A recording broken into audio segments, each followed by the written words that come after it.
Okay so बच्चा party we are done with E1 mechanism, E1 reaction हमारा हो गया। Now will start with E2। ठीक है, we are going to start with E2। तो आपका भाई साहब क्या क्या है, alpha elimination reaction and beta elimination reaction, ये अपन ने देख लिया भाई साहब हैलो एल्केन्स में। अल्फा एलिमिनेशन मतलब क्या होता है, जहां से आपका हैलिड ग्रुप निकला है वहीं से हैलोजन ग्रुप भी निकला है। ठीक है, that is called 1-1 elimination. Generally आपका बीटा एलिमिनेशन प्रेफर्ड है, जिसको अपन 1-2 एलिमिनेशन भी बोलते हैं, जहां पे आपका एक हैलोजन एटम एक कार्बन से निकला है और उसके एडजेसेंट कार्बन से हाइड्रोजन एटम निकला है। That is called alpha beta elimination और 1-2 elimination. Unimolecular elimination reaction, mechanism of E1 और RDS। RDS मतलब हो गया भाई साहब रेट डिटरमाइनिंग, ठीक है, step. Factors affecting E1 reaction, dehydration of alcohol देखा हमने, stereochemistry of E1 mechanism. So these are topics that we have discussed. Now we will understand what is E2 reaction, what is the mechanism of E2 reaction, rate of reaction क्या है E2, SN1 और E1 और SN2 और E2 almost बराबर, ठीक है। तो जैसे SN1 में आपका कार्बोकैटायन इंटरमीडिएट फॉर्म हो रहा था, E1 में भी आपका कार्बोकैटायन इंटरमीडिएट फॉर्म होता है और वही आपका रेट डिटरमाइनिंग स्टेप हो जाता है। SN2 एक भाई साहब कॉन्सर्टेड रिएक्शन है। कॉन्सर्टेड रिएक्शन मतलब एक साथ होने वाला रिएक्शन है, मतलब आपके हैलोजन ग्रुप का जाना और आपके न्यूक्लियोफाइल का आना, दिस इज वन, ठीक है। E2 में भी क्या होगा भाई साहब, हैलोजन ग्रुप जाएगा और बेस का अटैक प्रोटॉन पे होगा, जिसके वजह से एक स्टेप में वो रिएक्शन कंप्लीट हो जाएगा, ठीक है। कार्बोकैटायन इंटरमीडिएट फॉर्म नहीं होगा, ठीक है।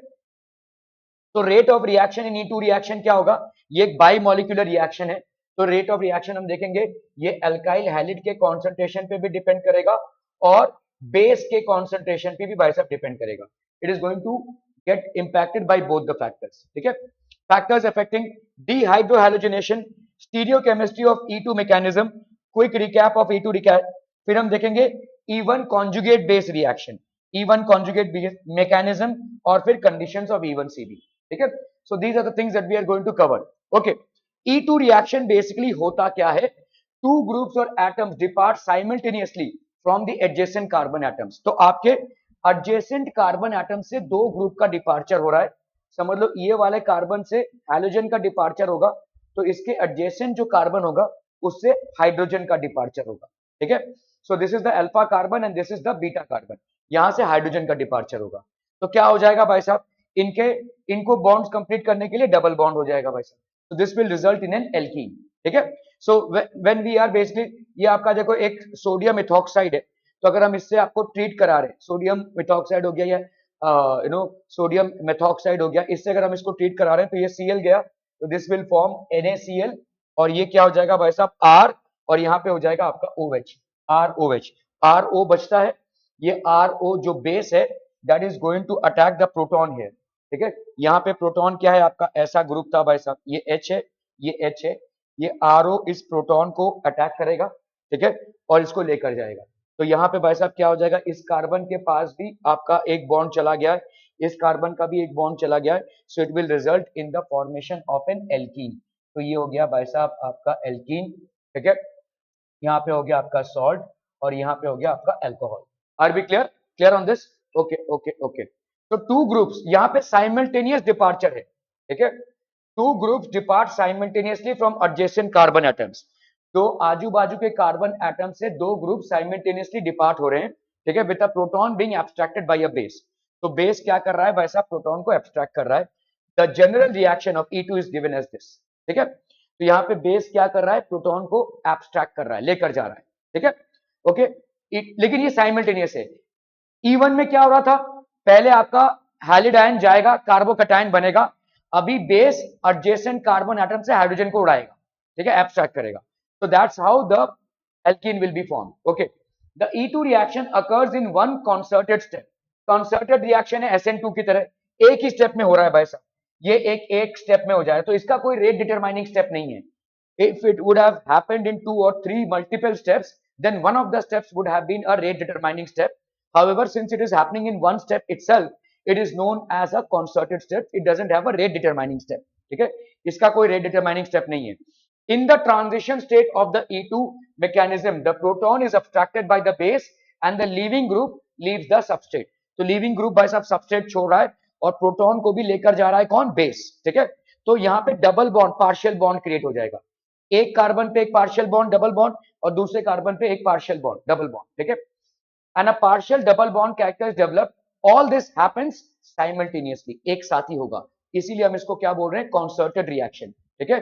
दस the E2 reaction occurs in a single step and is a concerted reaction.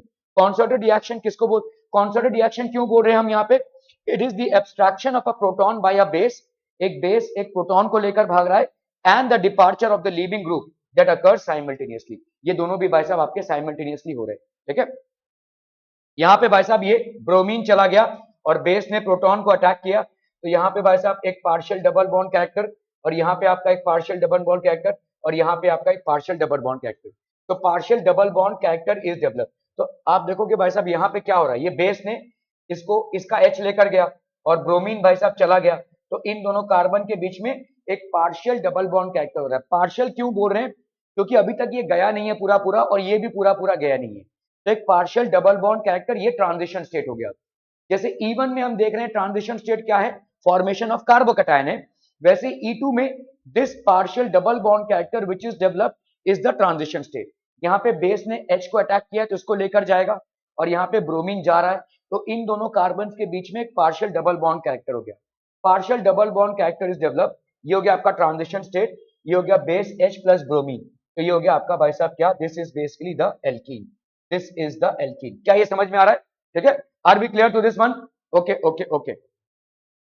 तो जैसे आपसे यहाँ पे क्वेश्चन है कि देखो यहाँ पे एक ब्रोमीन है, यहाँ पे C है ऑब्वियसली, यहाँ पे आपका C है, यहाँ पे भी एक C है, यहाँ पे भी एक C है, यहाँ पे भी एक C है, इधर H है भाई साहब, ठीक है, ओके। आपका E2 मैकेनिज्म हो रहा है, तो ये ब्रोमीन जाएगा, है ना, ठीक है, ब्रोमीन जाएगा और यहाँ पे भी एक ब्रोमीन है, तो देखो इधर वाले कार्बन एटम पे, इधर वाले कार्बन एटम पे भाई साहब आपके H एटम्स हैं, ठीक है भाई साहब, दो H एटम्स होंगे ना, ठीक है, यहाँ पे भी दो H एटम्स हैं, अगर आप देखोगे एक H और ये बॉन्ड, तो ये आपके चार टेट्रा वैलेंसी पूरी हो रही है, यहाँ पे भी दो H एटम्स है। ब्रोमीन जैसे ही गया, यहां से ब्रोमीन गया तो क्या होगा भाई साहब, ये एक H एटम भाई साहब क्या होगा, जैसे समझ लो आप यहाँ पे इथाइल अल्कोहल से इसको ट्रीट करा रहे हैं, इथाइल अल्कोहल क्या करेगा भाई साहब, ये जो OCH3 ग्रुप है, ये एक बेस है, ये क्या करेगा, इसको उठाएगा और इसको उठाकर क्या बना देगा, CH3OH, है ना। तो जैसे ही ये गया भाई साहब, तो यहाँ पे क्या क्रिएट हो जाएगा, एक डबल बॉन्ड क्रिएट हो जाएगा, ओके। अभी देखो आपके प्रोडक्ट्स क्या बनेंगे, समझो इस चीज को समझो कि ये जो OCH3 है, ये इस वाले H को अटैक कर सकता है और भाई साहब इस वाले H को भी अटैक कर सकता है कि नहीं, उन दोनों में से कोई H को उठा सकता है और इस वाले H को भी उठा सकता है, ठीक है, दोनों भी बीटा है, ओके चलिए। और ये OCH3 भाई साहब, तो हम पहले देखेंगे इस वाले को अगर उठा रहा होगा, अगर इस वाले को ये उठा रहा है तो इन दोनों कार्बन के बीच में डबल बॉन्ड बनेगा, क्योंकि इसका ब्रोमीन तो तय है जाना, ये ब्रोमीन तो जाएगा ही, ठीक है। Now when this hydrogen is lost to the base, this hydrogen is abstracted by the base, what will happen, the double bond will be formed between these two carbons, so what will it result in this, ठीक है, clear है, okay. अभी अगर आपका ये base in दोनों hydrogen में से किसी को उठा रहा है, ये तो ब्रोमीन गया, तो इन दोनों कार्बन के बीच में डबल बॉन्ड होगा, ठीक है। तो इसका मतलब अभी कैसा होगा आपका, ये दोनों कार्बन, देखो ये दोनों कार्बन के बीच में हो रहा है ना, तो ये एक प्रोडक्ट और ये एक प्रोडक्ट, ये दोनों प्रोडक्ट्स बन सकते हैं। अभी आप बताओ ये वाला प्रोडक्ट ज्यादा बनेगा कि ये वाला, क्योंकि देखो ये वाला प्रोडक्ट इन दो H से गायब, एक H गायब हुआ तो ये वाला प्रोडक्ट बनेगा, एक H गायब हुआ तो ये वाला प्रोडक्ट बनेगा, ठीक है। ये वाला एक H गायब हुआ तो वो वाला प्रोडक्ट बन रहा है और ये वाला H गायब हुआ तो ये वाला प्रोडक्ट बन रहा है। अभी बताओ कौन सा प्रोडक्ट ज्यादा बनेगा, तो पहले अपन आते हैं इसमें, यहां पे देखो ध्यान से, यहां पे आपका क्या है C, ये है डबल बॉन्ड C, मैंने आपको कल बताया था डबल बॉन्ड C के आजू बाजू कितने एल्कीन्स हैं वो डिटरमाइन करता है कि वो भाई साहब कितना ज्यादा बनेगा, इसको अपन बोलते हैं सैटजेफ प्रोडक्ट, ठीक है, और जितना कम होगा वो हॉफमैन प्रोडक्ट होगा, ठीक है। तो अभी देखो यहाँ पे ये दोनों हैं, इसके आजू बाजू भाई साहब ये एक एल्कीन ग्रुप है, तो ये आप R लिख सकते हैं, ठीक है ना, ये आपका भाई साहब एक एल्केन ग्रुप है, okay. Now let's come to this one, ये दोनों कार्बन हैं और यहाँ पे एक एल्केन है, तो आप इसको ऐसे लिख सकते हैं C डबल बॉन्ड है, इधर एक R और इधर एक R, तो ये आपका क्या हो गया, मोनो सब्स्टिट्यूटेड एल्कीन, ये आपका क्या हो गया, di substituted alkene. Di substituted alkene will form more than mono substituted alkene. इसमें भी आओगे तो भी वही होगा, देखो ये सी और ये सी और ये आर और ये आर, मतलब कोई मिथाइल ग्रुप है ये, ठीक है। तो आपका ये वाला भी क्या हो जाएगा भाई साहब, डाई सब्स्टिट्यूटेड एल्कीन। तो ये दोनों प्रोडक्ट आपके किससे हो रहे हैं, सैडजेफ, ऐसे लिख सकते हैं, या सैडजेफ प्रोडक्ट। तो दिस इज बेसिकली सैडजेफ का रूल से ये प्रोडक्ट होगा, ठीक है। और ये वाला होगा हाफमैन प्रोडक्ट। तो a die substituted alkene will be formed more than a mono substituted alkene. तो आप बोल सकते हैं ये आपका बहुत माइनर प्रोडक्ट होगा। These two will be the major product. अभी इन दोनों में भी कोई मेजर प्रोडक्ट होगा। कल मैंने आपको बताया था कि ट्रांस जो होता है वो सिस से ज्यादा स्टेबल होता है, ठीक है। If you actually recall the yesterday's lecture, तो आपका जो ट्रांस होता है, ठीक है, तो आपका यहाँ पे देखो ट्रांस, ये ठीक है, ये देखो ये ट्रांस है। ट्रांस मतलब दोनों मिथाइल ग्रुप्स ऑपोजिट में है। ट्रांस इज मोर स्टेबल, तो ये आपका ज्यादा बनेगा देन सिस। दोनों मिथाइल ग्रुप सेम जगह पे हैं, ठीक है। As trans is more stable because least repulsion between the methyl groups. इन मिथाइल ग्रुप्स में एक रिपल्शन है, तो आमने सामने आएंगे तो ज्यादा रिपल्शन होगा। रिपल्शन क्या बढ़ाएगा, अनस्टेबिलिटी बढ़ाएगा। ऐसे भाई साहब ऑपोजिट में रहेंगे तो रिपल्शन कम होगा, जितना रिपल्शन कम होगा स्टेबिलिटी उतनी ज्यादा बढ़ेगी। क्या ये समझ में आ रहा है, ठीक है। तो trans is more stable than cis, ठीक है। तो हम यहाँ पे क्या बोल सकते हैं भाई साहब, सो यहाँ पे आपका कंसर्टेड रिएक्शन, तो हम यहाँ पे बोल सकते हैं भाई साहब क्या हो जाएगा, the di substituted alkene is more stable than cis substituted alkene, ठीक है। तो हम यहाँ पे बोलते हैं, पहले तो हम ये बोलेंगे कि di substituted alkane is more stable than mono substituted, ठीक है। तो di substituted alkene is more stable than mono substituted alkene। और दूसरा क्या होगा भाई साहब आपका, ट्रांस ट्रांस डाई सब्स्टिट्यूट, यहां पे लिखो trans di substituted alkene is more stable than cis di substituted alkene. अब यहां पे देखो ये वाला, ठीक है, अगर मैं ये वाला देख रहा हूं तो आप देखो यहाँ पे CH3 ग्रुप है और यहाँ पे CH3 ग्रुप है, ये C हो गया, ये C हो गया भाई साहब आपका, ये एक H, ये एक H, तो ये क्या हो जाएगा आपका सिस, है ना, क्योंकि दोनों तरफ एक ही है। अभी इसमें आओ भाई साहब, इसको अगर हम देखते हैं ये डबल बॉन्ड हो गया, ये इस तरफ है, तो ये आपका CH3 ग्रुप इस तरफ है, ये आपका CH3 ग्रुप इस तरफ है, इसका एक H इधर होगा, इसका एक H इधर होगा, है ना भाई साहब, ये CH3 ग्रुप इधर है, ये CH3 ग्रुप इधर है, तो ये आपका क्या हो गया trans. Why? Because the CH3 groups are on the opposite sides। यहाँ पे सेम साइड में रिपल्शन बढ़ेगा, स्टेबिलिटी थोड़ी सी कम हो जाएगी, ऑपोजिट साइड में रिपल्शन कम होगा, स्टेबिलिटी बढ़ जाएगी। तो अगर आप देखोगे इनके तीन प्रोडक्ट्स बनेंगे, this is the least that is form as, this is known as the Hofmann product, ठीक है। This is more because this is as per Saytzeff and this is also more, this is as per Saytzeff. अभी सेटजेफ में ये वाला trans वाला ज्यादा होगा, trans di substituted alkene will be more stable than cis di substituted alkene, ठीक है। तो सबसे मेजर प्रोडक्ट आपका ये हो जाएगा। क्या ये प्रोडक्ट बनना समझ में आ रहा है, ठीक है, are we clear on this. तो ये आपका एलिमिनेशन रिएक्शन है, ठीक है, एलिमिनेशन रिएक्शन। अब जैसे यहां पे देखो आपका ये ब्रोमीन जा रहा है, ये एक एल्केन ग्रुप है, एल्केन ग्रुप में आपने क्या यूज किया है भाई साहब, सोडियम एथॉक्साइड इन इथाइल अल्कोहल। सोडियम एथॉक्साइड को लिया है आपने किसमें, ET मतलब होता है आपका इथाइल, ठीक है भाई, ये है आपका C2H5OH है, और कुछ नहीं है, ठीक है। ये वाला क्या हो जाएगा NaOC2H5, ये बस, ठीक है। तो आपका भाई साहब सोडियम एथॉक्साइड है और ये आपका इथाइल अल्कोहल है। इसमें अगर आप करेंगे तो आपका क्या होगा भाई साहब, देखो अभी ये जो आपका एथॉक्साइड आयन है, ठीक है, ये आपका बेस होगा, ये सॉरी इथाइल अल्कोहल से ये आया हुआ है, तो ethoxide ion is the base. Now base can abstract this proton, there are two protons here, और base can abstract this proton. अगर बेस ने इस प्रोटॉन को उठाया, ठीक है, अगर बेस ने इस प्रोटॉन को उठाया तो आपका भाई साहब क्या बन रहा है यहाँ पे, ये वाला प्रोडक्ट बनेगा, और बेस ने अगर इस प्रोटॉन को उठाया तो आपका ये वाला प्रोडक्ट बनेगा। अभी ध्यान दो यहाँ पे, ये आपका हो गया C, ये हो गया आपका C, इधर हो गया आपका एक अल्काइल ग्रुप, तो ये RC डबल बॉन्ड ऐसा है भाई साहब। और ये वाला अगर आप देखोगे ये C और ये C, इधर एक अल्काइल ग्रुप, इधर एक अल्काइल ग्रुप और इधर एक अल्काइल ग्रुप, तो आपका भाई साहब ये क्या हो जाएगा, ये हो गया C डबल बॉन्ड C, इधर आपका एक अल्काइल ग्रुप है, इधर भाई साहब एक अल्काइल ग्रुप है, तो ये क्या हो गया आपका डाई सब्स्टिट्यूटेड एल्कीन, ठीक है। ये क्या हो गया भाई साहब आपका mono substituted alkene. And we have seen as per Saytzeff rule die substituted alkene will be form majorly. तो आपका मेजर प्रोडक्ट ये हो जाएगा ये एज पर सैटजेफ, और माइनर प्रोडक्ट ये हो जाएगा ये as per Hoffmann. As per Hoffmann. क्या ये समझ में आ रहा है? ठीक है, when we use strong base that is not sterically. अभी देखो यहाँ पे एक और चीज जो आपकी समझनी है, हम अगर एक ऐसा स्ट्रॉन्ग बेस यूज कर रहे हैं, तो यहाँ पे स्ट्रॉन्ग बेस है इथाइल अल्कोहल, ठीक है, ये आपका स्टीरिकली हिंडर्ड नहीं है।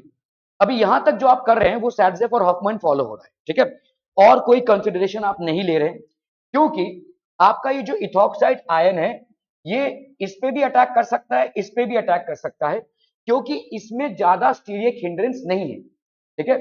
ऐसा भी तो हो सकता है जो अटैकिंग बेस है उसमें ज्यादा स्टीरिक हिंड्रेंस हो, वो बल्की ग्रुप हो, तब भाई साहब उसका अंदर जाना मुश्किल हो जाएगा, तब उसका ये वाला हाइड्रोजन एटम वो एब्स्ट्रैक्ट कर सकता है, अंदर जाके भाई साहब उस हाइड्रोजन एटम को एब्स्ट्रैक्ट करना उसके लिए प्रॉब्लम होगा, क्योंकि वो खुद एक बल्की ग्रुप है। तो if the attacking base is a bulkier group, it makes it almost impossible to attack an inside hydrogen atom, ठीक है। You might be following Sadzev rule, but you have to basically make a due consideration here of the bulkiness of the attacking base. If the bulkiness of the attacking base is more, if it is more sterically overcrowded, then it becomes impossible for it to reach the internal hydrogen atom and extract that. It is easier to reach this one and abstract this, ठीक है। तब आपका Sadzev और Hoffman उल्टा हो जाएगा, ठीक है। So यहाँ पे when we use a strong base that is not sterically hindered, बस अब ये strong base है और ये स्टीरिकली हिंडर्ड नहीं है, ठीक है, it will go for the hydrogen which leads to Saytzeff product, the minor product is known as the Hofmann product. यहां तक मामला समझ में आ रहा है? ये आपका सैडजेफ और हॉफमैन मतलब क्या हो गया? The alkene which is more substituted will be form, more substituted alkene will be form, ठीक है, और यहाँ पे more substituted alkene will be the major product, the less substituted alkene will be the minor product. Are we clear? ठीक है, okay. अभी अगर स्टीरिकली hindered हो जाए भाई साहब, अभी समझो आपने ऐसा अल्कोहल यूज किया, देखो, ठीक है, एक टर्शरी अल्कोहल यूज कर लिया आपने, टर्शरी अल्कोहल हो गया, ये भाई साहब आपने बल्की ग्रुप को लेकर जा रहा है। अभी इसके पास भी ऑप्शन है, देखो यहां से ब्रोमीन निकल रहा है, तो इसके पास ऑप्शन क्या है? ये वाले एच को उठाए या ये वाले एच को उठाए। अगर ये वाले एच को उठा रहा है तो ये आपका इस तरह का एल्कीन बनेगा, which is basically what? A Hofmann product. समझ में आ रहा है ये? और अगर इस वाले एच को उठाता है तो it will be basically a Saytzeff product, ठीक है। सैडजेफ प्रोडक्ट बनना चाहिए, ठीक है, ये वाला हो गया भाई साहब आपका। तो आपका अगर यहाँ पे होगा तो यहाँ पे भी एक अल्काइल ग्रुप और यहाँ पे भी alkyl group, that will be the di substituted alkene, और यहाँ पे तो मोनो सब्स्टिट्यूटेड एल्कीन बन रहा है। लेकिन ये इतना बड़ा ग्रुप है कि इसको लेकर जाकर इस एच को उठाना मुश्किल पड़ जाएगा। तो if you are using a base which is in itself sterically hindered or sterically overcrowded, then you might not get the Sadzev product as the main product, you will get the Hoffman product as the main product. Chemistry में ये सारे exceptions को आपको समझना है, ठीक है, okay. When we use a strong base that is sterically hindered, sterically hindered क्यों है भाई साहब? ये बल्कि है, ठीक है, टर्च butoxide and it's a bulky base, it's going to have a hard time to abstract the blue proton. इस ब्लू प्रोटॉन को एब्स्ट्रैक्ट करने में इसको ज्यादा टाइम लगेगा भाई साहब। It will go for the yellow hydrogen, this tert butoxide will prefer a Hofmann product, ठीक है। क्या ये एक्सेप्शन समझ में आ रहा है? अदरवाइज हमेशा more substituted alkene is the major product as per Sadzev and less substituted alkene is the minor product as per Hofmann, ठीक है। But if you are using a base which is in itself sterically overcrowded or hindered, then you will get the ulta. Hoffman product will be the main product and Sadzev product will be the minor product. ठीक है, okay. तो जैसे आपका alkene है, ठीक है, अगर अभी हम देखेंगे लीविंग ग्रुप, ठीक है, अगर गुड लीविंग ग्रुप है, जैसे अगर आप देखोगे लीविंग ग्रुप कौन ज्यादा अच्छा होगा, फ्लोरीन या ब्रोमीन? तो you know that bromine would be a good leaving group. क्यों भाई साहब? क्यों? आपका भाई साहब जितना ज्यादा, तो जैसे आपका देखोगे alkyl iodide is more reactive than alkyl bromide, this is more reactive than alkyl chloride, and this is more reactive than alkyl fluoride. Why? Because iodine and carbon have a bond which is greater in length. Why? Because of the size of iodine. The more is the length of the bond, the lesser will be the bond strength, and hence it is more easy to pull out an iodine. Clear है? समझ में आ रहा है ये? Okay. So a bromine group is a good living group than a fluorine group. अगर हमने देखो यहाँ पे ऐसा किया, ये दोनों ग्रुप्स देख लो, दोनों सेम है। एक में भाई साहब एल्काइल क्या, एल्काइल हैलिड क्या है, हैलिड क्या है आपका ब्रोमीन, दूसरे में आपका क्या है फ्लोरीन। तो bromine is a good leaving group. अगर आपने भाई साहब मिथाइल अल्कोहल और सोडियम मेथॉक्साइड में इसको ट्रीट कराया तो आपको भाई साहब सीधा सीधा सैडजेफ रूल, सैडजेफ भी लिखते हैं और सैडजेफ भी लिखते हैं, ठीक है। तो आपको भाई साहब क्या मिल जाएगा? इस तरह का डबल बॉन्ड मिल जाएगा। डाई सब्स्टिट्यूटेड एल्कीन है भाई साहब यहाँ पे, है ना, ये डाई सब्स्टिट्यूटेड एल्कीन है, तो आपको मेजर प्रोडक्ट ये मिल जाएगा। समझ में आ रहा है, ये यहां तक समझ में आ रहा है। अब अगर आपका लिविंग ग्रुप पुअर है, fluorine is a very poor leaving group, why, because carbon और फ्लोरीन का जो बॉन्ड लेंथ है वो कम है, बॉन्ड स्ट्रेंथ ज्यादा है, it's not easy for fluorine to make a move. So now what will happen, ठीक है, so now what will happen is, यहां पे क्या बन रहा था भाई साहब, यहां पे बन जाएगा आपका कार्बो एनायन, ठीक है, कार्बो एनायन क्यों बन जाएगा, अभी इस चीज को सोचिए।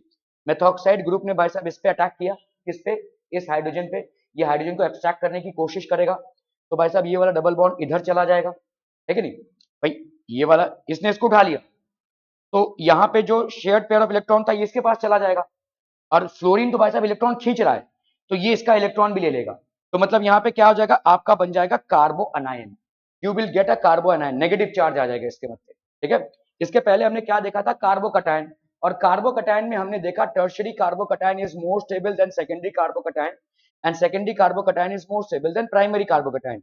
कार्बो अनायन में उल्टा फंडा चलता है, primary carboanion is more stable than secondary carboanion, and secondary carboanion is more stable than tertiary carboanion। तो यहाँ पे भाई साहब उल्टा चलता है, ठीक है, क्योंकि यहाँ पे उल्टा चल रहा है, इसके वजह से क्या मिलेगा आपको, Hofmann product will be the main product, Hofmann product यहाँ पे आपका मेन प्रोडक्ट हो जाएगा। क्या ये समझ में आ रहा है, ठीक है। Strong bases favour E2 reactions over E1 reactions, ठीक है, अगर बेस आपका स्ट्रॉन्ग है तो ऑब्वियसली क्या होगा, E2 तो आपने देखा कि E1 reaction moderately reactive base या वीक बेस से भी चल जाएगा। E2 रिएक्शन में, E1 रिएक्शन में स्ट्रॉन्ग बेस की जरूरत पड़ेगी, ठीक है। In E2 reactions no rearrangement can occur, क्योंकि भाई साहब कार्बोकटायन ही नहीं बन रहा है, तो रीअरेंजमेंट कहां का, ठीक है, जब कार्बोकटायन ही नहीं बन रहा है तो रीअरेंजमेंट कहां का। The bromine atom is a good leaving group and the fluorine atom is a bad living group. तो अगर हम इसको देखते हैं भाई साहब, अभी ध्यान से देखना, ठीक है, देखो यहां से ब्रोमीन गया, सिंपल, यहाँ पे आपका क्या बन जाएगा, ये वाला हाइड्रोजन जाएगा, और यहाँ पे बन गया आपका क्या, एक एक सैटजेट प्रोडक्ट।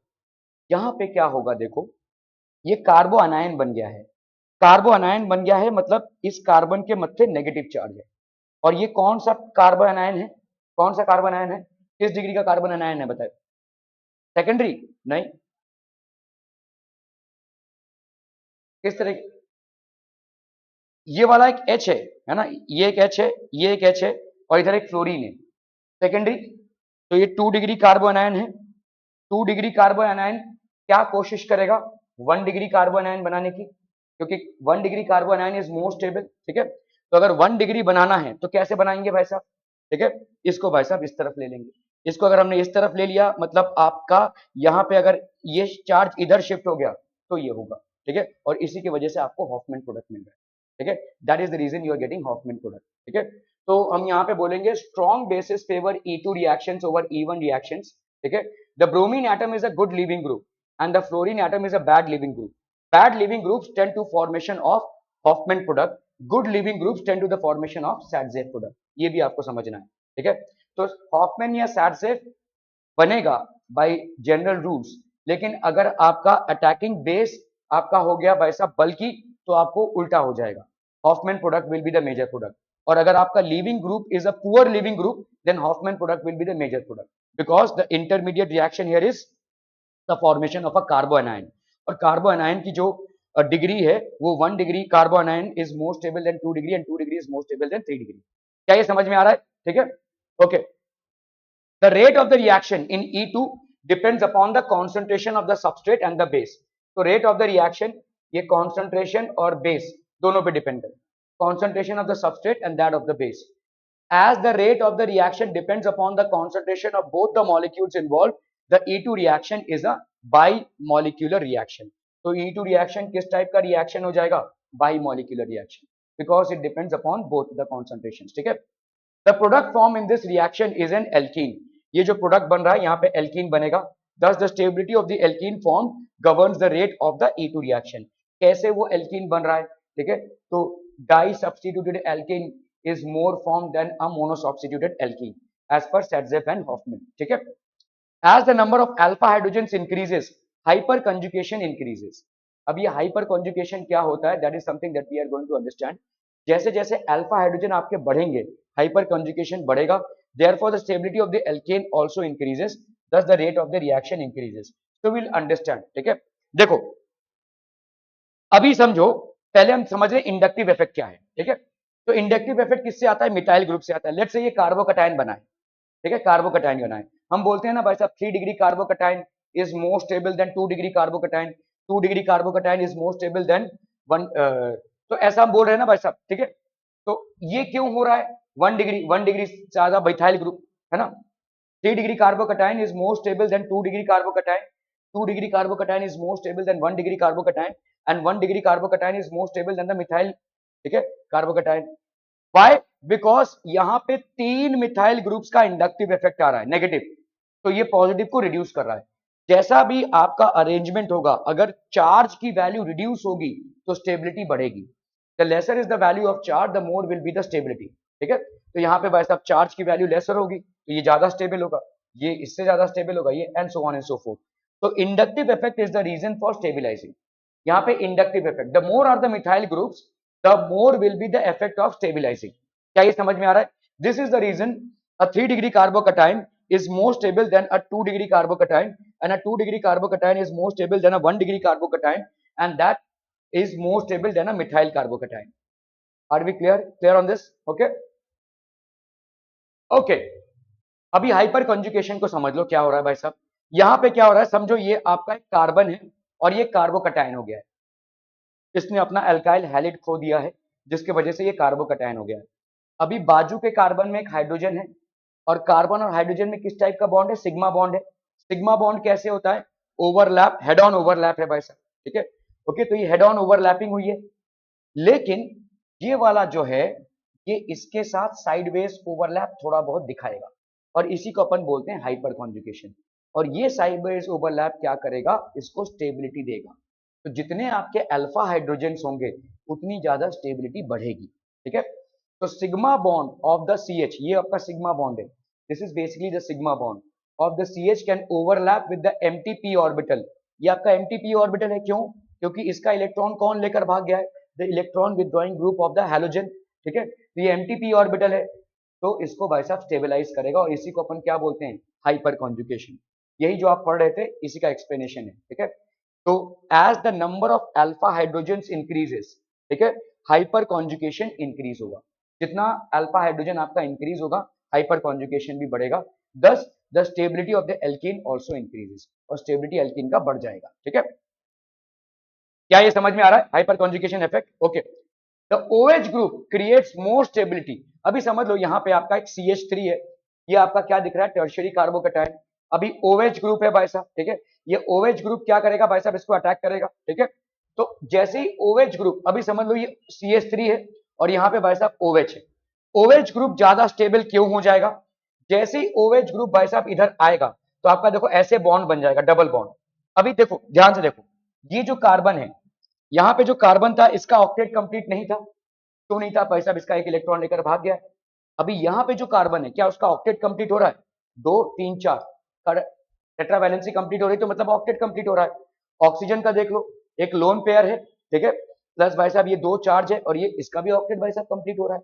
ठीक है, तो यहाँ पे ऑक्सीजन कैसे था भाई साहब? इसका ऑक्टेट कंप्लीट नहीं था, लेकिन यहाँ पे क्या ऑक्टेट कंप्लीट हो गया? यस।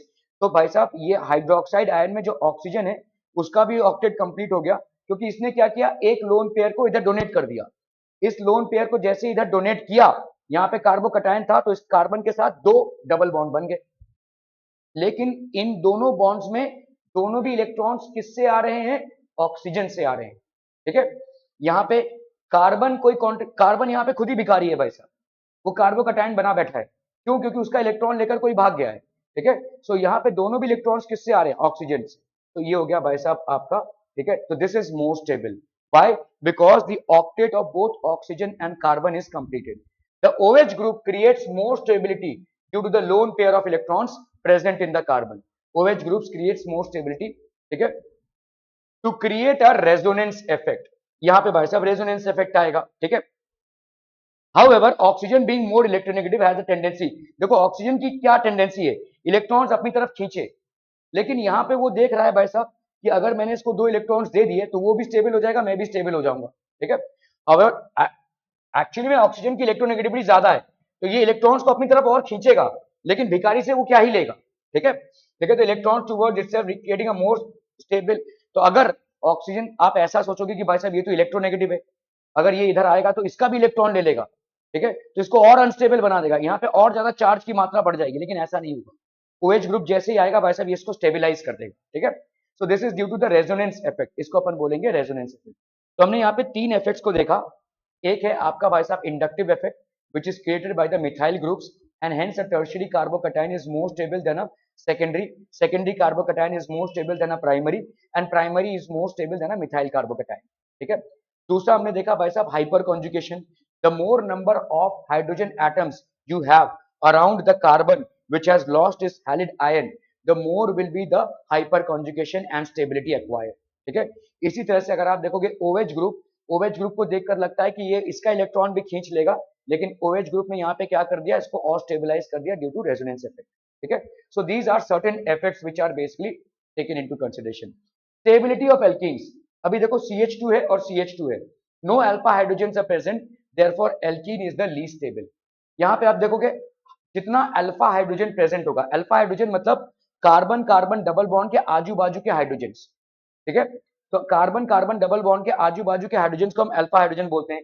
यहाँ पे एक एल्कीन है, इसके आजू बाजू कोई भी अल्फा हाइड्रोजन प्रेजेंट नहीं है, no alpha hydrogen are present, therefore this alkene is the least stable. ठीक है, यहाँ पे देख लो क्या अल्फा हाइड्रोजन प्रेजेंट है भाई साहब, 3 अल्फा हाइड्रोजन सब प्रेजेंट, ये आपके 3 अल्फा हाइड्रोजन सब प्रेजेंट, सो स्टेबिलिटी बढ़ जाएगी।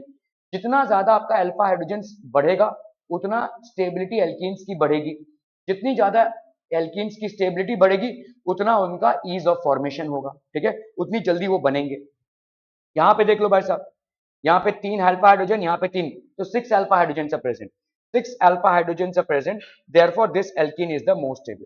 अभी आप इसको देख लो, आप ये वाला क्या प्रोडक्ट बोलोगे, हॉफमैन प्रोडक्ट, ये वाला भी क्या है, मोनो सब्स्टिट्यूटेड हॉफमैन प्रोडक्ट, ये आपका डाई सब्स्टिट्यूटेड है, विच is basically स्टैटजेफ product.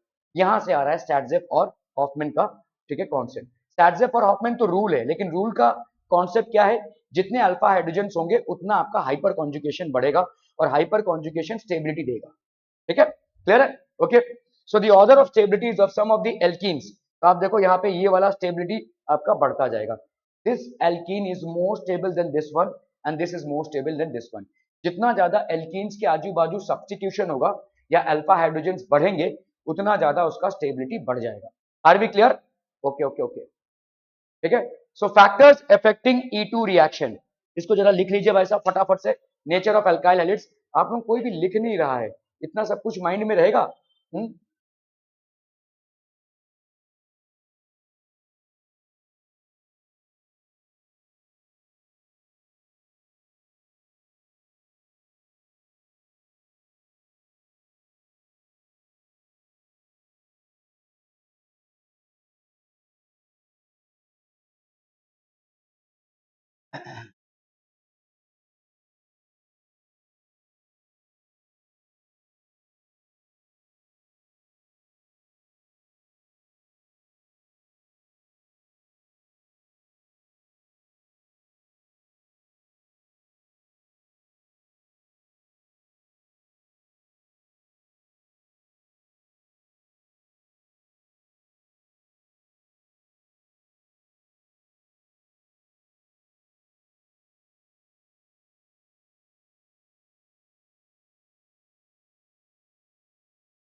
Okay, factors affecting E2 reaction: nature of alkyl halides, nature of base, nature of solvent, and leaving group ability. Okay, okay, nature of alkyl halide. The rate of E2 reaction is directly related to the stability of the alkene formed from alkyl halide.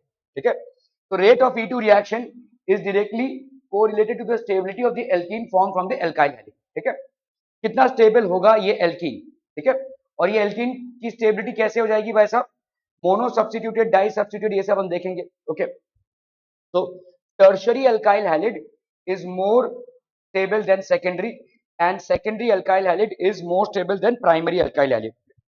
ठीक है, okay, तो E2 reaction आपका tertiary alkyl हैलिड अगर होगा तो वो ज्यादा show करेगा. ठीक है, ओके, सो इंक्रीजिंग, तो प्राइमरी अल्काइल हैलिड से सेकेंडरी अल्काइल हैलिड और टर्शरी अल्काइल हैलिड्स में E2 का रेट ऑफ रिएक्शन बढ़ जाएगा. Rate of E2 reaction will increase. Are we clear? Okay okay okay. Nature of a base. अभी a strong base favours E2 reaction और moderate and weak base favours E1 reaction. ठीक है, strong base it readily attacks the proton. ये पैसा फटाक से proton को extract करेगा. ये बेस ने प्रोटॉन को एक्सट्रैक्ट किया, इधर से ब्रोमीन गया. बेस ने प्रोटॉन को जैसे ही एक्सट्रैक्ट किया तो यहाँ पे भाई साहब एक भाई साहब ऐसा चेन रिएक्शन हो गया और इधर भाई साहब ब्रोमीन गया. तो ये आपका क्या हो गया, पार्शियल डबल बॉन्ड क्रिएट करता हुआ एक इंटरमीडिएट स्टेप हो गया. ठीक है, और फाइनली क्या हो जाएगा भाई साहब, ये एल्कीन और ये बेस 10. ठीक है, क्लियर है, समझ में आ रहा है? This is going to result into an alkene. Okay, तो and the E2 is favoured in polar aprotic solvent. Same जैसे SN2 होता है, पोलर अप्रोटिक सॉल्वेंट में ज्यादा काम करता है, वैसे ही E2 भी पोलर अप्रोटिक सॉल्वेंट्स में ज्यादा काम करेगा. पोलर अप्रोटिक सॉल्वेंट मतलब क्या हो जाएगा? What is polar aprotic solvent? नहीं, पोलर अप्रोटिक क्या होगा? What is polar aprotic? हाँ, अरे क्या होता है पोलर अप्रोटिक सॉल्वेंट? क्या होता है पोलर अप्रोटिक? क्या होता है पोलर अप्रोटिक सॉल्वेंट? भाई साहब सॉल्वेट नहीं करेगा लिविंग ग्रुप को. ठीक है, okay, so E2 is favoured in polar aprotic solvent. Examples आपका डाई मिथाइल सल्फोक्साइड, इसको लिख लीजिए, बहुत इंपॉर्टेंट है. Acetone and DMF, that is dimethyl formamide etcetera. कुछ भी नहीं लिख रहे हैं आप लोग, एकदम आराम से वैसा पिक्चर चल रही है इधर. Okay, DMSO, that is dimethyl sulphoxide, acetone and DMF, that is dimethyl formamide, are basically polar aprotic solvents. These are primarily polar aprotic solvents. ठीक है, the solvation of the base is very less in polar aprotic solvents. भाई साहब जितना polar aprotic होगा उतना solvation होगा. तो base attack क्यों कर पा रहा है? SN2 को रिकॉल कीजिए. SN2 का भी रिएक्शन किस में होता था ज्यादा? पोलर अप्रोटिक सॉल्वेंट में. क्यों? क्योंकि पोलर अप्रोटिक सॉल्वेंट सिर्फ मेटल को ही सॉल्वेट करता है, पॉजिटिव आयंस को, कटायन को ही सॉल्वेट करता है, अनायंस को सॉल्वेट नहीं करता है, जिसकी वजह से न्यूक्लियोफाइल आराम से भाई साहब क्या कर रहा है, SN2 को, कार्बोकटायन को अटैक कर रहा है. यहां से ब्रोमीन, क्लोरीन, फ्लोरीन, आयोडीन जो भी है निकला और कार्बोकटायन को साइमल्टेनियसली एक कॉन्सर्टेड रिएक्शन में न्यूक्लियोफाइल ने अटैक कर दिया, क्योंकि यहाँ पे न्यूक्लियोफाइल को सॉल्वेशन नहीं हो रहा है. इसी तरह से भाई साहब अगर आपका पोलर अप्रोटिक सॉल्वेंट रहेगा तो न्यूक्लियोफाइल का सॉल्वेशन नहीं होगा. न्यूक्लियोफाइल फ्री है या बेस आपका फ्री है. अभी बेस अपने आप भाई साहब एब्स्ट्रैक्ट करेगा किसी प्रोटॉन को. क्या ये समझ में आ रहा है? And it will result in the formation of alkene. ये सब भाई साहब माइंड में पैरेलल चलना चाहिए. The solvation of the base is very less in polar aprotic solvents. तो पोलर अप्रोटिक सॉल्वेंट्स में सॉल्वेशन बहुत लेस होगा. ठीक है, क्लियर है? Okay, nature of the solvent. as their positive centers are well shielded by steric effects from any interaction with anions, the polar aprotic solvents do not solvate anions to any appreciable extent. ठीक है, as their positive centers are well shielded. अभी भाई साहब ये इनके positive centres हैं, ये भाई साहब आपके वेल शील्डेड हैं किसके? By steric effects from any interaction with anions. ठीक है, तो आपका B- जो निकल चुका है, the polar aprotic solvents do not solvate anions to any appreciable extent. Since the base remains unsolvated, it readily attacks. तो यहाँ पे आपका बेस जो है वो अनसॉल्वेटेड रहेगा, ये फटाक से अटैक करेगा. ठीक है, it is free to attack. So base is unsolvated because of which it will attack. Clear है भाई साहब? Are B clear? Okay okay okay. और ये आपका क्या जनरेट करेगा? The E2 favours. ठीक है, तो नेचर ऑफ द सॉल्वेंट हो गया. A good leaving group. तो आपने देखा भाई साहब क्या क्या फेवर कर रहा है किसको भाई साहब? E2 रिएक्शन को. E2 reaction is a concerted unimolecular reaction. The alkyl halide, आपका tertiary alkyl halide is a better will generate faster reaction than secondary alkyl halide and this will generate faster reaction than, ठीक है, ये हमने देखा भाई साहब। और दूसरा क्या देखा भाई साहब कि आपका stronger base, a stronger base will favor a E2 than an E1, a weaker or a moderate base will favor E1, a stronger base will favor E2, क्योंकि भाई साहब वो एब्स्ट्रैक्ट करेगा प्रोटॉन को। और पोलर अप्रोटिक सॉल्वेंट क्या करेगा, base को एक्लिप्स नहीं कर पाएगा, बेस को भाई साहब सॉल्वेट नहीं कर पाएगा, इसलिए वो फ्री रहेगा। ठीक है, आर बी क्लियर? ओके, अभी a good leaving group enhances the rate of E2 reaction, जितना जल्दी ये जा सके भाई साहब, good leaving group. And we have seen that iodine is the best leaving group, then comes bromine, then comes chlorine and finally comes fluorine. Fluorine is the poorest living group. ठीक है, जितना आपका लिविंग ग्रुप भाई साहब जल्दी नहीं जा पाएगा, कहां से बनेगा डबल बॉन्ड? ये भाई साहब कब्जा करके अगर बैठा रहेगा तो डबल बॉन्ड कहां से बनेगा? चलो प्रोटॉन को तो एब्स्ट्रैक्ट कर लिया बेस ने, लेकिन डबल बॉन्ड बन ही नहीं पाएगा, है ना? समझ में आ रहा है? ये एल्कीन बनने का पर्पस है ना, तो एक से जाएगा आपका लिविंग ग्रुप और एक से जाएगा आपका प्रोटॉन, तभी तो दो कार्बन के बीच में एल्कीन बनेगा, that is called elimination. But one part is not getting taken care of if the leaving group is weak. So fluorine is a weak leaving group, iodine is a best leaving group. क्या ही समझ में?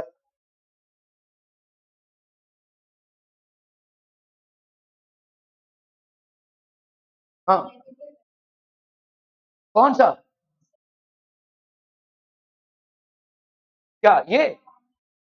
हाँ, तो ये B minus है ना, ये आपका सॉल्वेशन नहीं हो पा रहा है ना, इसका सॉल्वेशन नहीं हो पा रहा है। देखो ये आपका क्या हो रहा है, नेचर आपका ये मिथाइल अल्कोहल है, ये मिथाइल सल्फेट है। अभी ये आपका क्या है, पोलर कौन सा सॉल्वेंट है?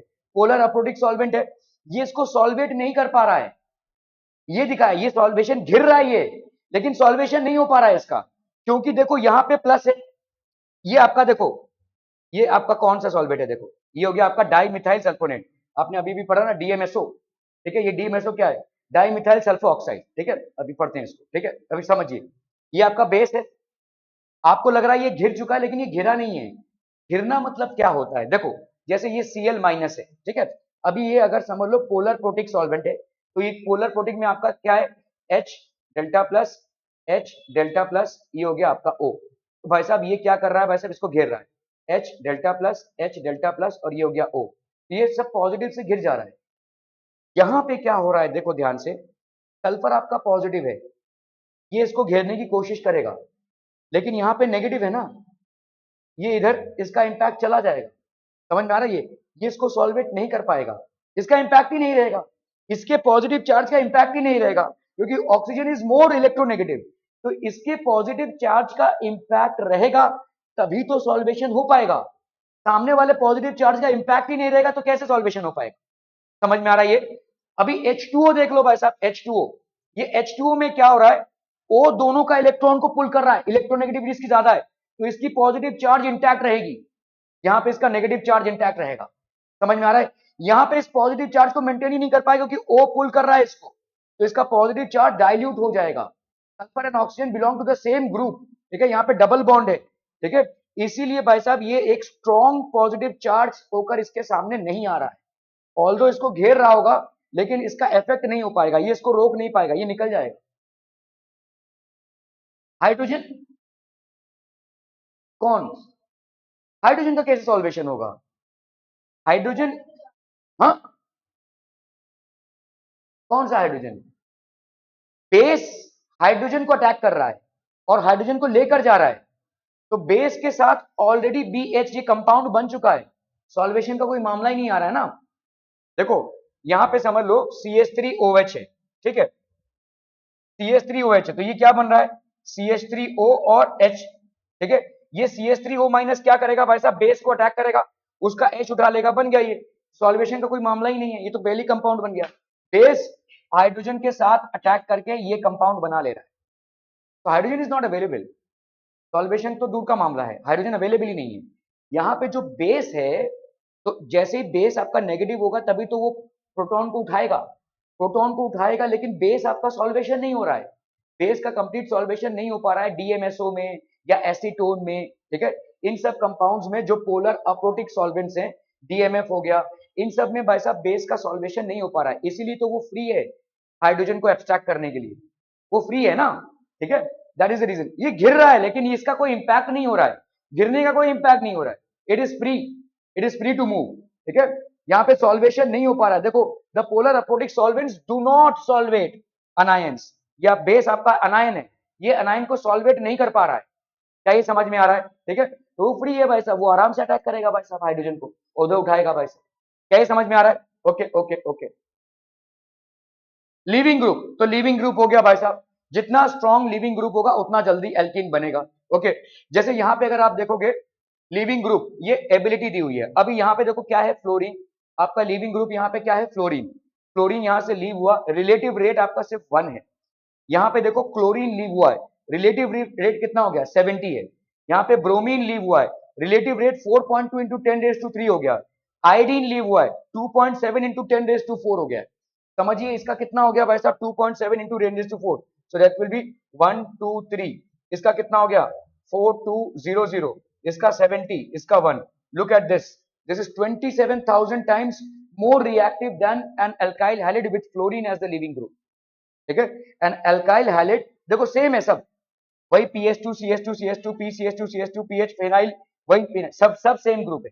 ठीक है, यहाँ पे फ्लोरीन, यहाँ पे क्लोरीन, यहाँ पे ब्रोमीन, यहाँ पे आयोडीन। आप देखो भाई साहब आयोडीन की reactivity as compare to fluorine is 27,000 times more. That's how the leaving group will be a deciding factor for any type of E2 reaction। E2 reaction के लिए भाई साहब ये डिसाइडिंग फैक्टर हो जाएगा। दिस इज जस्ट आपको यहाँ पे दिख रहा है कि कैसे आपके लिविंग ग्रुप की ईज ऑफ लिविंग पे ये रिएक्शन डिपेंड कर रहा है। ठीक है, are we clear? Any question here? No, आगे बढ़ा जाए। Okay, leaving group ability, good leaving group enhances the rate of E2 reaction. जितना अच्छा लिविंग ग्रुप होगा E2 रिएक्शन का रेट बढ़ेगा। A good living group must have a weak CX bond। The order of living group abilities increases the order of preference। तो आपका iodine, bromine, chlorine, fluorine, क्या ये समझ में आ रहा है?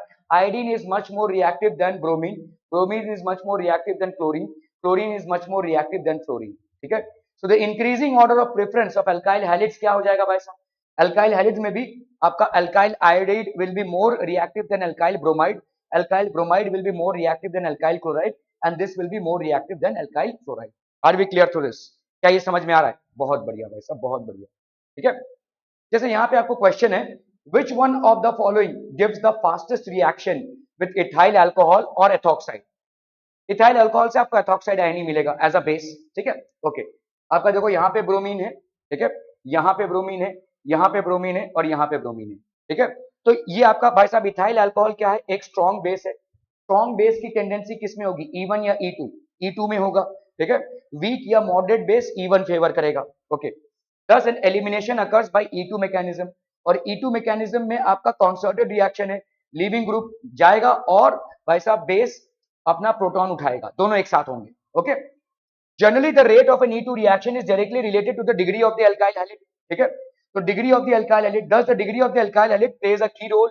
अभी अभी आपने पढ़ा 3 degree alkyl halide will show a better rate than 2 degree alkyl halide, this will show a better rate than 1 degree alkyl halide, and this will show a better rate than methyl halide। ठीक है, तो इनमें देखो भाई साहब क्या है, ये वाला अल्काइल हैलिड अगर आप देखोगे यहाँ पे C है और यहाँ पे C है, ये कौन सा डिग्री अल्काइल हैलिड होगा, 1 डिग्री, 1 डिग्री अल्काइल हैलिड। ठीक है, ये वाला बताओ भाई साहब, ये वाला भी भाई साहब यहाँ पे C है तो 1 डिग्री, ये वाला भी भाई साहब C यहाँ पे है तो ये भी भाई साहब क्या है आपका 1 डिग्री है, क्योंकि अगले एक कार्बन एटम से अटैच है ना, ये अगले कार्बन एटम से अटैच है।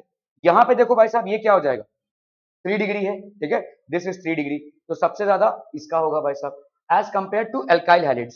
So this is 3 degree alkyl halide which will show more role. So the tertiary alkyl halide gives the most stable alkene followed by the secondary alkyl halide, and the least stable alkene is formed by the primary alkyl halide। Tertiary, secondary, so amongst the given alkyl halides, the alkyl halide in option D, that is tertiary alkyl halide, gives the most stable alkene, thus it gives the fastest elimination reaction। इसमें भाई साहब fastest elimination reaction होगा। क्या ये समझ में आ रहा है? ठीक है, तो elimination reaction E2 में आपका stability of the alkyl halide will be a determining factor for the formation of the alkene, and we know that tertiary alkyl halide is more stable than secondary alkyl halide, secondary alkyl halide is more stable than primary alkyl halide, primary alkyl halide is more stable than just methyl halide। क्या ये समझ में आ रहा है? Are we clear? बहुत बढ़िया ना भाई साहब, बहुत ही बढ़िया। चलिए इसको करते हैं डिहाइड्रोहेलोजिनेशन। यहाँ पे भाई साहब आपका ब्रोमीन है, यहाँ पे आपका RO। ठीक है, तो ये हो गया आपका CH3 CH CH3 di methyl butene, ये A और दो प्रोडक्ट हो रहे हैं। देखो यहाँ पे क्या हो रहा है, ब्रोमीन तो जाएगा ही भाई साहब, ठीक है। अभी ब्रोमीन जाएगा तो हाइड्रोजन भाई साहब यहां से जा सकता है या भाई साहब यहां से जा सकता है, समझ में आ रहा है, ठीक है। दोनों जगह से हाइड्रोजन जा सकता है। अगर इधर वाला हाइड्रोजन गया तो डबल बॉन्ड भाई साहब इधर बनेगा, अगर इधर वाला हाइड्रोजन गया तो डबल बॉन्ड भाई साहब इधर बनेगा, ठीक है। अगर इधर इन दोनों में बनता है तो ये किस टाइप का हो जाएगा, ये R, ठीक है, और ये R, तो R C C R dash ऐसा लिख सकते हैं, डाई सब्स्टिट्यूटेड, दिस इज एडजेक्ट प्रोडक्ट, ठीक है। ये वाला अगर हुआ तो, अगर ये वाला हुआ तो क्या हो जाएगा, R, इधर एक अल्काइल हैलाइड, ठीक है, यहां पे भाई साहब आपका क्या हो जाएगा, ये दोनों के बीच में बन रहा है C और ये C, तो ये आपका हो गया भाई साहब एक तरफ का ही, ठीक है। तो आपका ये हो गया क्या, देखो 2, तो in dehydrohalogenation the removal of HX from, तो आपका डिहाइड्रोहाइलोजिनेशन में क्या हो रहा है, what is happening in dehydrohalogenation, the removal of HX from haloalkane occurs, तो यहाँ पे हैलोएल्केन से भाई साहब HX रिमूव हो रहा है, ठीक है। हैलोएल्केन मतलब आपका H कहां से रिमूव हो रहा है, यहाँ पे देखो 2 डाइमिथाइल ब्यूटीन 2 आया और यहाँ पे 2 डाइमिथाइल ब्यूटी 1 इन आया, दो प्रोडक्ट्स आए आपके, ठीक है। The reaction results in 2 products A और B, ध्यान से देखिए यहाँ पे दो प्रोडक्ट आए हैं आपके, है ना भाई, ये वाला हाइड्रोजन गया अगर तो इन दोनों कार्बन में डबल बॉन्ड होगा, ये वाला हाइड्रोजन गया या ये वाला हाइड्रोजन गया तो इन दोनों कार्बन में डबल बॉन्ड होगा, तो A और प्रोडक्ट B दो products are obtained, okay. Now यहाँ पे देखो the reaction results in 2 products that is A and B, this is 2 dimethyl but 2 ene 2 dimethyl but 1 ene, इसका देख लो भाई साहब यहाँ पे क्या हो जाएगा, ये हो गया आपका 1 2 3 4, तो 2 पे मिथाइल और 3 पे मिथाइल, 2 डाइमिथाइल ब्यूट 2 इन, इसका देख लो भाई साहब 1 ऑब्वियसली 2 3 4, तो यहाँ पे कितना हो गया 2 डाइमिथाइल ब्यूट 1, ब्यूट का 1 इन है ना, ब्यूट 1 इन, और यहाँ पे 2 पे मिथाइल और 3 पे डाई मिथाइल, तो 2 dimethyl but 1 ene. IUPAC नाम क्लियर है भाई साहब, okay. Now the reaction results in 2 products 2 dimethyl A and B, which one will be the major product of A and B, this can be sorted out by Sadzeff rule, ठीक है। the major product is the most substituted alkene, तो आपका भाई साहब most substituted alkene कौन सा दिख रहा है आपको, A, ठीक है, देन B, क्या ये समझ में आ रहा है, जितने भी टर्मिनल एल्कीन्स होंगे वो लेस सब्स्टिट्यूटेड होंगे, मतलब जो यहाँ पे बॉन्ड हो रहा है लास्ट वाले कार्बन एटम के साथ, ऑब्वियसली बात है इसके साथ आपका मोनो सब्स्टिट्यूटेड एल्कीन ही होगा, जो बीच वाला बॉन्ड होगा वो डाई सब्स्टिट्यूटेड एल्कीन होगा बाय डिफॉल्ट, ठीक है। तो आपका भाई साहब सैडजेफ रूल के हिसाब से, सैडजेफ रूल के हिसाब से this will be the major product, और ये हॉफमैन रूल के हिसाब से भाई साहब हॉफमैन प्रोडक्ट है, ये सैडजेफ प्रोडक्ट है और ये हॉफमैन प्रोडक्ट है, माइनर मेजर, ठीक है, डाई सब्स्टिट्यूटेड और ये आपका मोनो सब्स्टिट्यूटेड, ठीक है। This can be sorted out by using Saytzeff rule, ठीक है। The major product is the most substituted alkene, generally it is the most stable and hence more preferred one. Thus A is the major product and is present in a higher percentage, where B is a minor product and is present in lower percentage. इसको अपन Hoffman product भी बोलेंगे, this is known as Hoffman product. क्या ये समझ में आ रहा है, are we clear, ठीक है। The transition of E2 mechanism consists of H atom and a leaving group from the substrate aligned in the plane, है ना। तो E2 मैकेनिज्म में क्या हो रहा है, एक H एटम बेस जो है सबस्ट्रेट के हिसाब से मतलब लेकर जा रहा है और एक हैलोजन एटम भी जा रहा है, both are happening at the same time. The alignment can be of 2 types, anti periplanar और सिंक पेरीप्लेनर, मतलब कैसा है देखो यहाँ पे हम देखेंगे, anti periplanar the H and X atoms are oriented on the opposite sides, तो ये H एटम गया और इधर से X एटम गया, ठीक है, इसको अपन क्या बोलेंगे, anti periplanar, the H atom which has been taken away as or abstracted by the base and the X group which is the leaving group are oriented on the opposite sides, ठीक है। ये आपका alkene बन रहा है, बीच में carbon carbon में double bond बन जाएगा, H इधर से गया और X इधर से गया, इसको अपन क्या बोलेंगे, एंटी पेरीप्लेनर, ठीक है। तो the H and the X atoms are oriented on the opposite sides in the plane of the molecule. Sync periplanar क्या हो जाएगा, the H and X atoms are oriented on the same side in the plane of the molecule, तो H और X अगर same side से जा रहे हैं तो हम इसको क्या बोलेंगे, सिन पेरीप्लेनर, ठीक है। H और X एटम्स अगर दूसरे साइड से जा रहे हैं तो एंटी पेरीप्लेनर, H और X एटम अगर सेम साइड से जा रहे हैं तो सिन periplanar.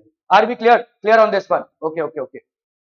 There are two ways in which the CH and CX bonds can be in the same plane. ठीक है, तो ये हो गया आपका एंटी पेरिप्लेनर. देखो x इधर से गया, h इधर से गया. सिंग पेरिप्लेनर भाई साहब, x भी इधर से गया और h भी इधर से गया. इसको आप 3 डायमेंशन में देखो. ठीक है, ये 3 डायमेंशन में दिख रहा है आपको. सो this is basically visible in 3 dimension. x इधर से गया, h इधर से गया, और h और x अगर दोनों साइड से एक ही साइड से जा रहे हैं तो this is called syn elimination. This is syn elimination. There is anti elimination based on which elimination can be of two types. E2 reaction generally predominates in anti-periplanar geometry. ये anti-periplanar geometry को support करेगा. ठीक है, तो यहाँ से H उड़ेगा और यहाँ से X उड़ेगा. This will basically support anti-periplanar geometry.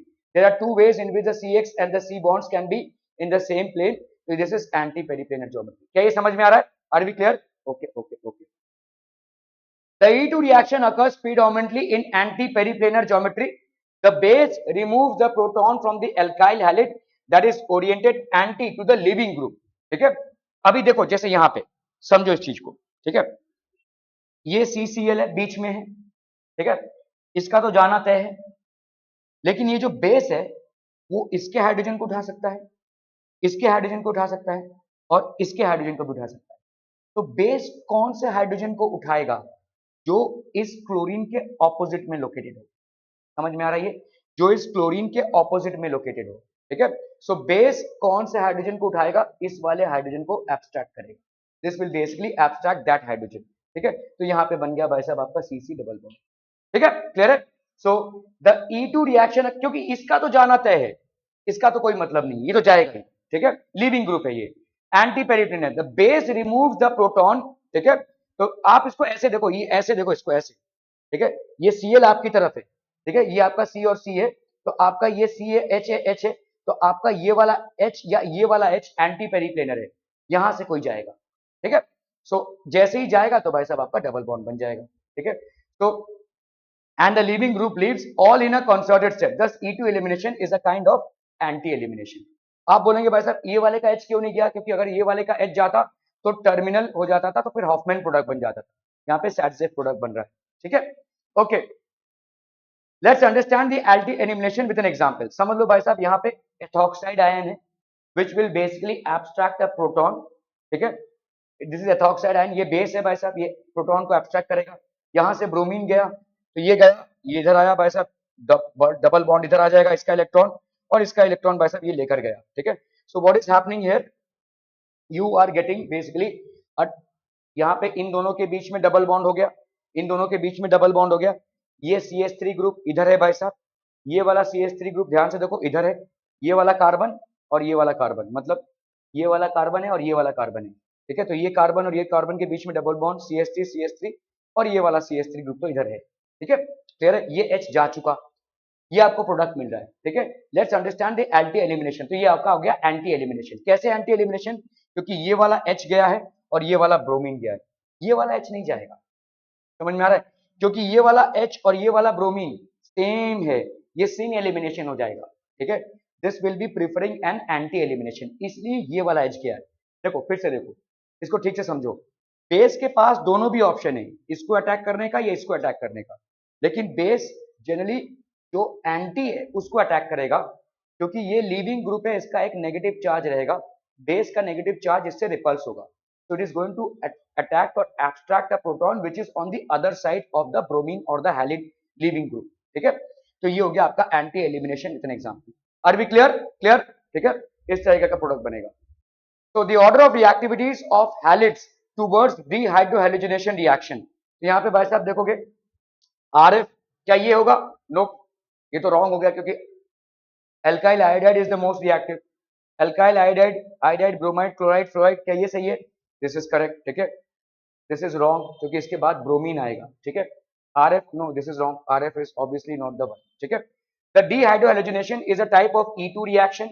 In an E2 reaction a good leaving group enhances the rate of the reaction. क्योंकि concerted reaction है, लीविंग ग्रुप जाएगा, बेस अटैक करेगा, या बेस अटैक करने से लीविंग एक साथ ही हो रहा है. ठीक है, so the order of the leaving group abilities of halide ions is iodine is more strong than bromine, bromine is more strong than chlorine, chlorine is more strong than fluorine.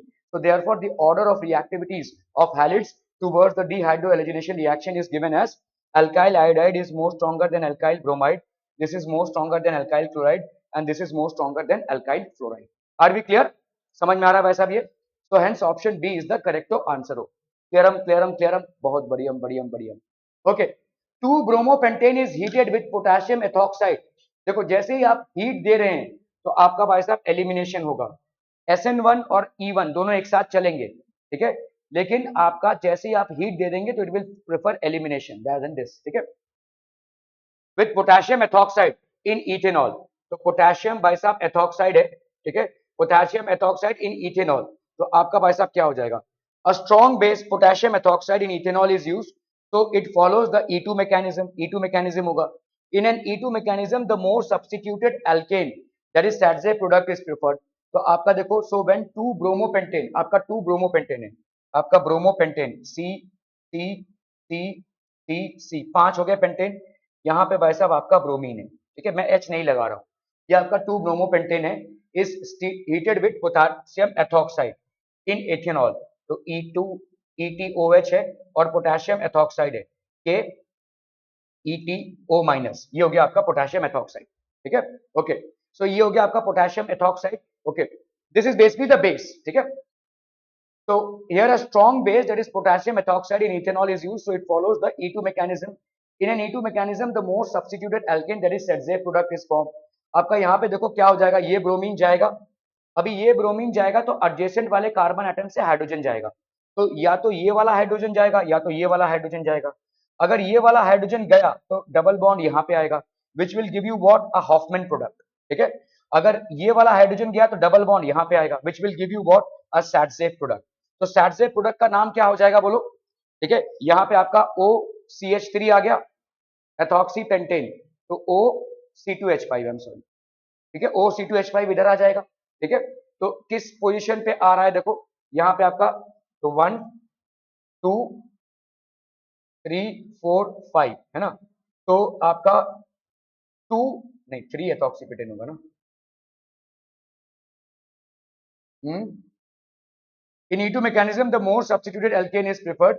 So when 2-bromopentane is heated with potassium ethoxide in ethanol, the major product is as shown. चलिए देखते हैं भाई साहब इसको. तो आपका ये bromine है, ठीक है, ये ब्रोमीन जाएगा, ये आपका एथॉक्सी आयन है, ठीक है. तो एथॉक्सी आयन भाई साहब, तो आपका यहाँ पे एक प्रोडक्ट ये हो गया 1-pentein, लेस सब्स्टिट्यूटेड प्रोडक्ट, ये आपका हॉफमैन प्रोडक्ट हो गया, है ना.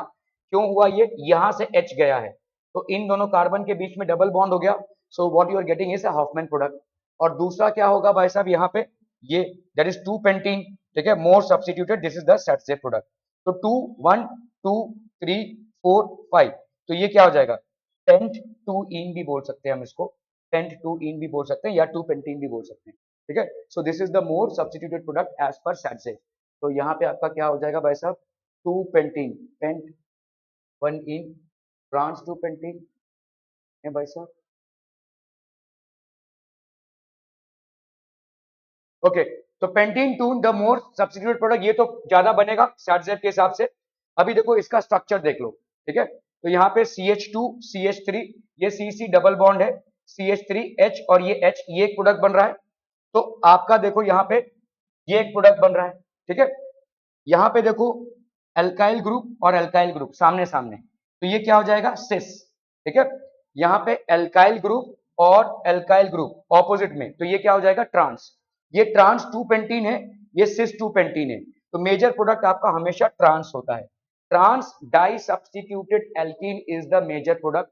डाई सब्स्टिट्यूटेड क्यों, SATZ की वजह से, और ट्रांस क्यों, क्योंकि आपके अगर एल्काइल ग्रुप्स ऑपोजिट होंगे, repulsion will be comparatively less and stability will be higher, ठीक है. तो यहाँ पे हो गया trans 2-pentein will be the major product. तो आपका भाई साहब यहाँ पे ये समझ में आ रहा है, trans 2-pentein will be the major product. Are B clear, clear on this. पहले तो भाई साहब पेंटीन 2 होगा, पेंटीन 2 क्यों होगा, SATZ प्रोडक्ट से होगा.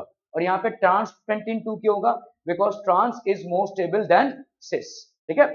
Are we clear on this one बच्चा बाड़ी. Okay okay okay. तो quick recap of E2 reaction भाई साहब क्या क्या है, बाई मॉलिक्यूलर है, generally follows what, the SATZ rule, ठीक है.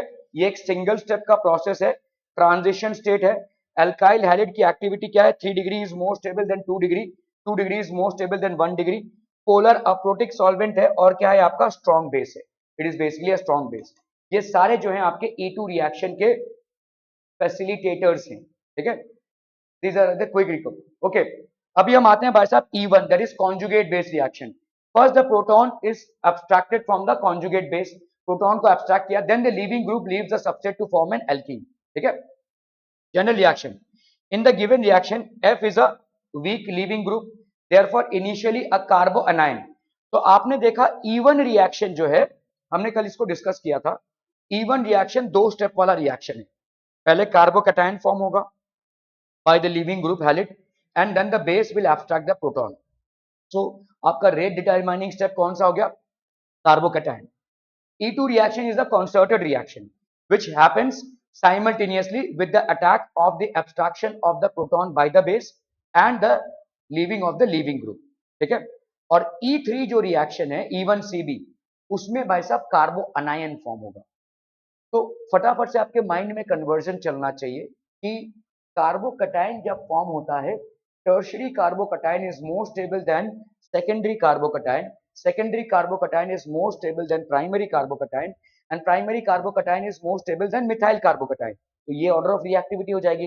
So obviously tertiary alkyl halide will be favoring more the E1 reaction, ठीक है, ऐसे आपका होगा, then secondary then primary and then okay। यहाँ पे कार्बोनाइन हो रहा है और कार्बोनाइन में 1 degree carbanion is more stable than 2 degree, 2 degree is more stable than 3 degree and 3 degree is more stable than 4 degree. Okay, so in the given reaction F is a weak leaving group. अभी देखो F एक weak leaving group है, ethoxide लिया, therefore initially a कार्बो अनायन is form. तो आपका भाई साहब क्या हो जाएगा, यहाँ पे एक कार्बो अनायन फॉर्म होगा। तो कार्बो अनायन is form that undergoes the elimination of the leaving group to form an alkene. तो यहाँ पे भाई साहब एलिमिनेशन हो रहा है, यहाँ पे H जाएगा, ठीक है, और यहाँ पे फाइनली क्या हो जाएगा, दिस विल बी फॉर्म, ठीक है। ओके, तो steps involved in E1 conjugate base reaction, abstraction of proton to form a कार्बो अनायन। तो यहाँ पे आपका जो अटैकिंग बेस रहेगा वो प्रोटॉन को एब्स्ट्रैक्ट करेगा, ठीक है। Elimination of leaving group to give an alkene. तो लेट्स सी दिस, यहाँ पे भाई साहब एथॉक्साइड आयन है, ठीक है, आपका एथॉक्साइड आयन क्या कर रहा है भाई साहब, H को अटैक कर रहा है, H को अटैक कर रहा है, एब्स्ट्रैक्ट कर रहा है बेस को।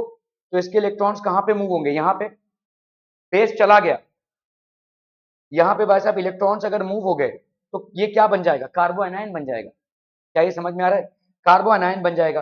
अभी इसको ये फ्लोरीन पुल नहीं कर पा रहा है क्योंकि फ्लोरीन एडजेसेंट में है, ठीक है, फ्लोरीन इलेक्ट्रोनेगेटिव है, पुल कर सकता है लेकिन पुल नहीं कर पा रहा है, ठीक है। तो यहाँ पे क्या फॉर्म हो गया भाई साहब, carbanion, this has basically formed a कार्बो अनायन।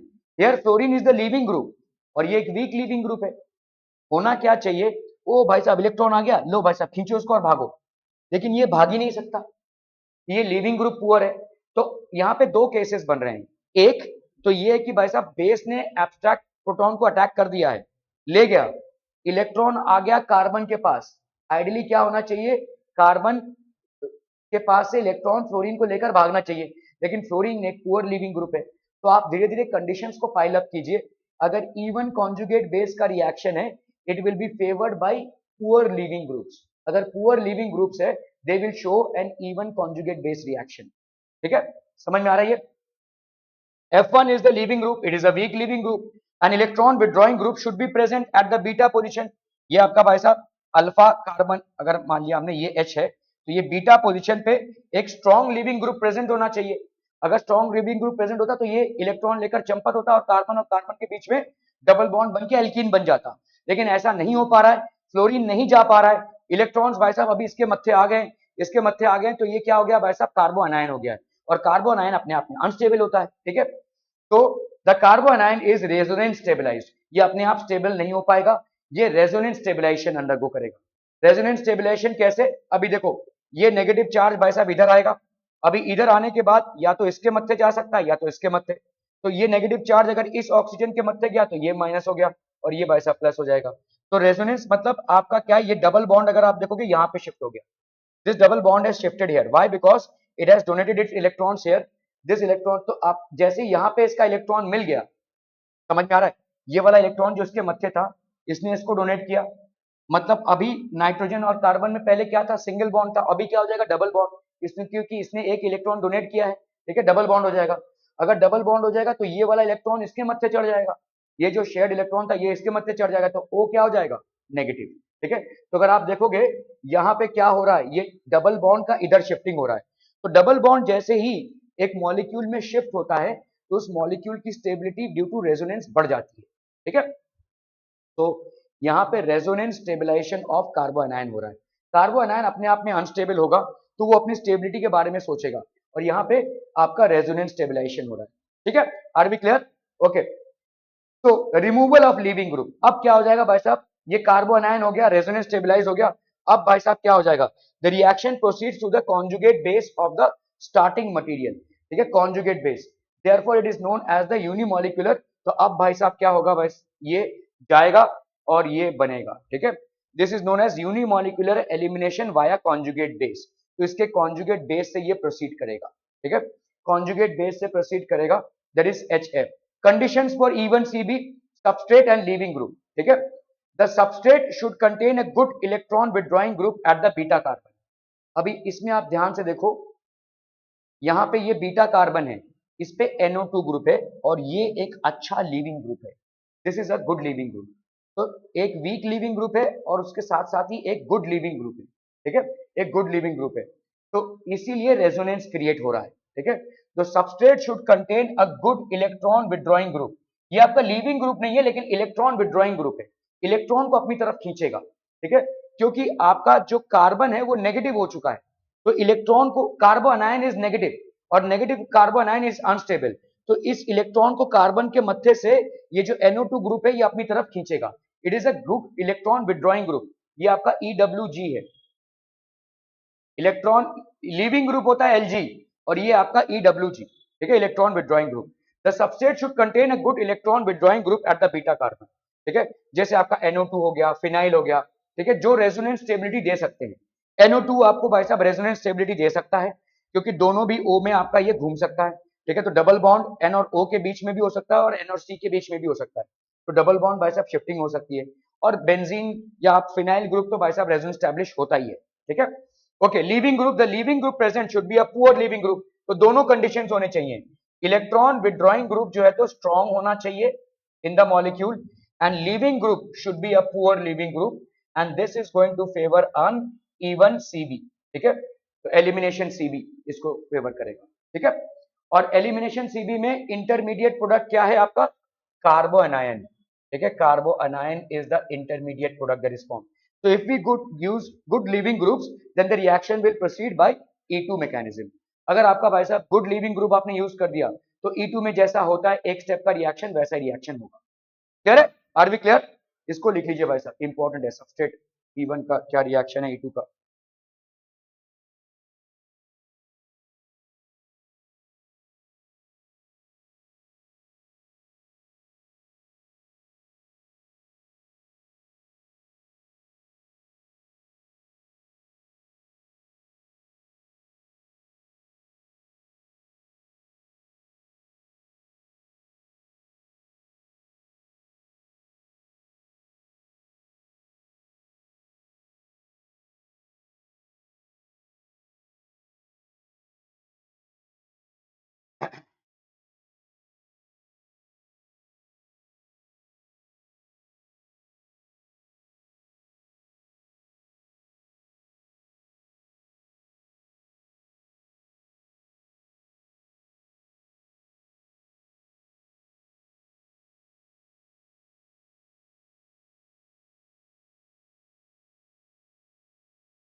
ठीक है. Okay, so the leaving group present should be a poor leaving group. If we use a good leaving group, then the reaction will proceed by E2 mechanism. अगर आपका leaving group better leaving group हो गया तो आपका reaction mechanism E2 हो जाएगा. ठीक है. ओके, जैसे F और OH आपके पुअर लीविंग ग्रुप्स हैं, जो they will basically favour a E1CB. लेकिन साथ ही साथ आपका एक इलेक्ट्रॉन विड्रॉइंग ग्रुप होना चाहिए. तो E1CB के लिए क्या क्या चाहिए भाई साहब? E1CB के लिए एक गुड इलेक्ट्रॉन विड्रॉइंग ग्रुप, एक poor leaving group. Leaving group should be poor. ठीक है. और यहां पे ध्यान रहे, the intermediate state is that of a कार्बो अनायन. Carbanion resonance stabilize अगर होगी तो हम देखेंगे. और कार्बो अनायन में 1 degree carbo अनायन is more stable than 2 degree. This is more stable than 3 degree. Okay, so that basically completes your E1 and E2 mechanism, E1CB mechanism. Any questions, doubts about this? Please इसको जरा ठीक से पढ़िए, क्योंकि इससे बहुत सारे twist and tweak वाले क्वेश्चंस बन सकते हैं. I will try and cover some more problems on this one. हमने शायद आईआईटी और नीट और सीईटी लेवल के कुछ क्वेश्चंस किए थे. Will try and cover more on these concepts. ठीक है, but this basically completes the entire thing. ठीक है. 1 सेकेंड बच्चा बाकी.